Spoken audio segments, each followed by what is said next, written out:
مجھے کہتے ہیں کہ آپ کا لہجہ بڑا سخت ہے، بات کرنے میں نرمی یا سختی میں تو میرا کنٹرول ہے، میں لہجہ نرم کر لیتا ہوں، لیکن میری سوچ اور میرا نظریہ کبھی بھی کوئی نہیں بدل سکتا۔ 6 مہینے سے صوبے کا وزیر اعلیٰ کہہ رہا ہے کہ میرے پہ 1 گھنٹے میں 7 ضلعوں میں FIR ہے اور میں وہاں موجود نہیں ہوں، میری فوٹو دکھا دو، میری ویڈیو دکھا دو، کسی کے کان پہ جو نہیں رنگ رہی، میں للکاروں تو پھر میری بات پسند نہیں آتی۔ آپ کو مجھے جواب دینا پڑے گا، آپ مجھے جواب نہیں دیں گے تو میں بولوں گا، میں آواز اونچی کروں گا، میں نکلوں گا۔ ہمارے ملک میں یہ آئین بار بار ٹوٹ چکا ہے، یہ آئین پھر ٹوٹے گا کیونکہ سزا نہیں ہو رہی۔ اس کے بعد حکومتی حلقوں سے جاوید لطیف صاحب نے سوال اٹھا دیا کہ 7-8 گھنٹے غائب رہنے کے بعد علی امین گنڈا پور صاحب نے کیوں نہیں بتایا کہ وہ اتنے دنوں کدھر تھے یا اتنے عرصے کدھر تھے، اور جو جواب دے تو بتائیں اصل کہانی کیا تھی، بتائیں کہ پردے کے پیچھے کیا ہو رہا تھا۔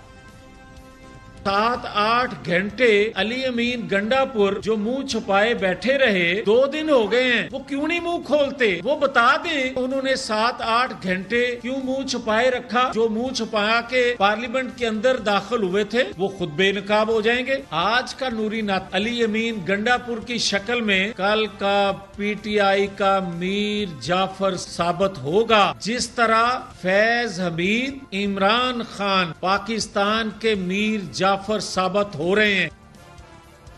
اس کے بعد سوال یہ پیدا ہوتا ہے کہ علی امین گنڈا پور کے حوالے سے جو ایک چہمگوئیاں چلتی ہیں کہ ان کے قربتیں کہیں اور ہیں، یا جو لوگ یہ بات کرتے ہیں ان کے اندر سے حکومتی حلقوں میں سے بھی لوگ ہیں کہ واقعی میں علی امین گنڈا پور کے تعلقات کہیں اور ہیں اور وہ کسی اور طریقے سے عمران خان کو ڈیل کر رہے ہیں۔ یہ باتیں پاکستان تحریک انصاف کے اپنے حلقوں کے اندر بڑی مشہور ہوئیں، لیکن اب خواجہ آصف صاحب نے کہہ دیا کہ عمران خان صاحب انہی تعلقات کے اوپر تکیہ کر کے آگے چل رہے ہیں۔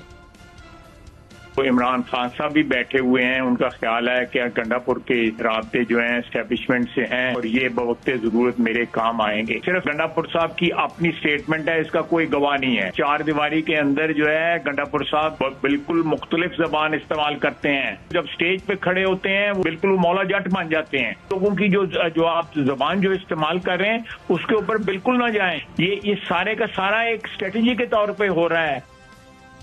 مولا جٹ، نوری نت جیسی ایگزامپلز دی جا رہی ہیں علی امین گنڈا پور صاحب کے حوالے سے۔ ان کے بارے میں یہ کہا جا رہا ہے کہ سامنے کچھ اور پیچھے کچھ ہے۔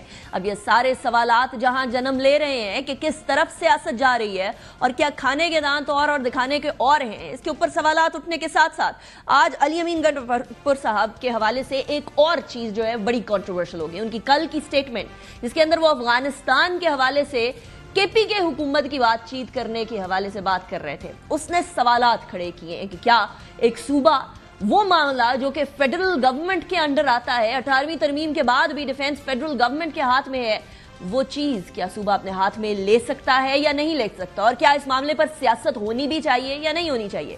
علی امین گنڈا پور صاحب کی سٹیٹمنٹ سے میں کہہ رہا ہوں یار افغانستان کے پاس مجھے وفد بھیجنے دو، بات کرو یار، مجھے ان سے بات کرنے دو، یہ کیا ہو رہا ہے پاکستان میں، پرواہ ہی نہیں ہے، میں کب تک برداشت کروں گا۔ اب میں اعلان کرتا ہوں یہاں پر، آپ کی اپنی پالیسی ہے تو اپنی پالیسی اپنے گھر میں رکھو، میرے لوگ مر رہے ہیں، میں خود افغانستان سے بات کروں گا، میں بحیثیت صوبہ بات کروں گا، میں بتا رہا ہوں کہ میں بحیثیت صوبہ وفد بھیج کے ملاقات کروں گا، ان کے ساتھ بیٹھ کے بات کروں گا۔ پاکستان تحریک انصاف اس سے پہلے بھی کہتی رہی کہ بات کریں گے، بات کرنے کے علاوہ اور کوئی چارہ نہیں۔ تحریک طالبان پاکستان کے لوگوں کو واپس پاکستان میں آنے کی اجازت کا الزام بھی عمران خان صاحب اور ان کی حکومت پہ لگایا جاتا ہے۔ ایسے میں خواجہ آصف نے اس سوال کا، یہ سٹیٹمنٹ کا جواب کیسے دی؟ CM KP کا بیان آیا ہے کہ ہم خود جو ہے افغانستان سے مذاکرات کریں گے، یہ فیڈریشن کے اوپر ڈائریکٹ حملہ ہے۔ کوئی صوبہ جو ہے وہ کسی ملک کے ساتھ ڈائریکٹ مذاکرات نہیں کر سکتا۔ یہ کنٹینیوشن ہے اسی خطاب کی جو انہوں نے آج سے 4 دن پہلے جو ہے جلسے میں کیا۔ یہ زہر قاتل ہے اس ملک کے لیے، جس راستے کے اوپر CM KP جو ہے خود چل رہے ہیں اور ساتھ اپنی پارٹی کو چلانے کی کوشش کر رہے ہیں۔ اسی حوالے سے ہمارے ساتھ گفتگو کرنے کے لیے علی محمد خان صاحب موجود ہیں، پاکستان تحریک انصاف کے سینئر رہنما۔ بہت شکریہ علی محمد خان صاحب، آپ نے جوائن کیا۔